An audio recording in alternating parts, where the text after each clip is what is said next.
Friedrichshain has become one of Berlin's trendy districts. It draws tourists, partiers, artists of every ilk, lots of students, and independent thinkers.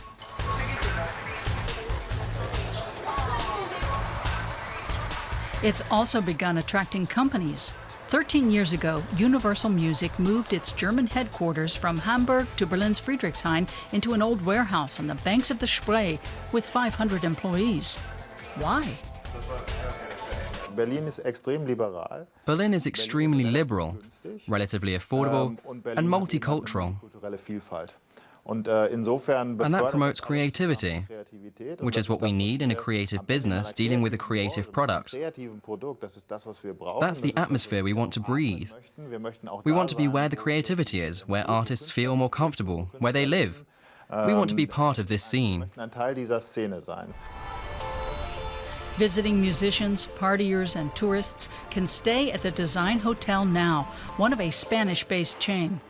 It opened here in November 2010. Rooms start at €115 a night. Electric guitars are available in the music studio on the top floor.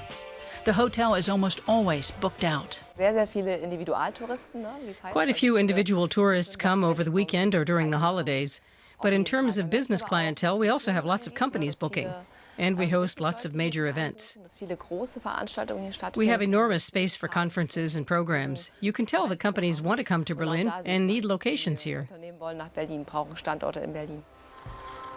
Of course, prices have risen along with the district's popularity.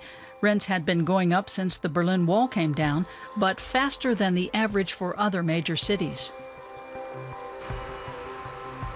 Axel Mischke grew up in Friedrichshain and opened a shop here in 1990.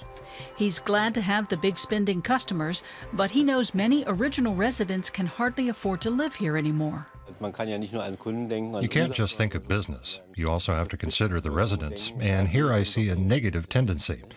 Converting living space to condominiums can be good, but not when only a select few can afford it. Then it's not so great, and it pushes everybody else to the outskirts. Some go so far as to condemn the development of the Spree embankment as a death blow to the district.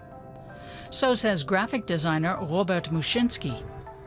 He's in a citizens' initiative dedicated to stopping the construction of new high-rises and the consequences that might have.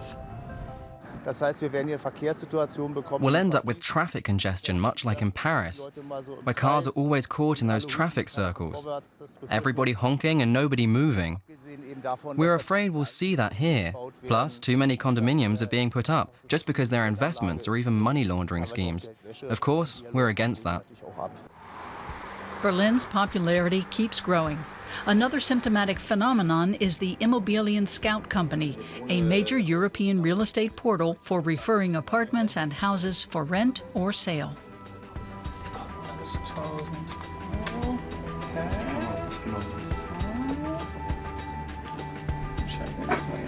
The personnel manager keeps hiring new people. With the housing market booming, the company is flourishing.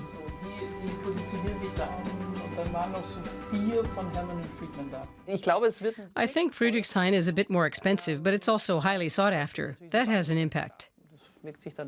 We're active all across Germany and Berlin too, of course. Berlin is incredibly important for our market.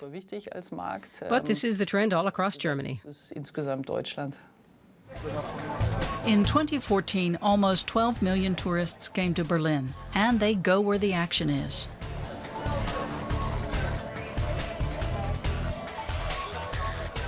These two students are from London, and they're here to party. And they can do just that right near their hotel in the happening district of Berlin-Friedrichshain.